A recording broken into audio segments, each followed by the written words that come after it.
খিচুড়ি, গরু ভুনা। আমার খুব পছন্দের খাবার। বর্ষাকালে খিচুড়ি আর মাংস ভুনা না হলে আমার চলেই না।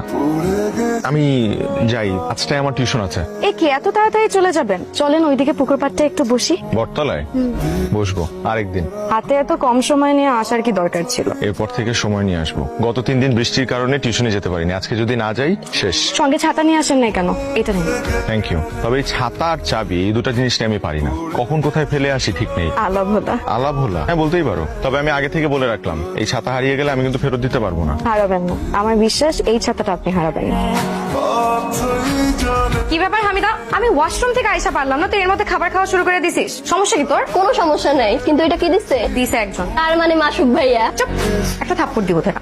যা যা প্লেট নিয়ে আয়, যা। আপনি তো অসাধারণ রান্না করতে পারেন। ছেলে মানুষের হাতে এত ভালো রান্না আমি কোনোদিন খাইনি। কিন্তু যতটা বলতেছো ততটাও পারি না। মেসে থাকি তো, বুয়ার হাতে রান্না খেতে হয় প্রতিদিন। তার হাতে তেলবিহীন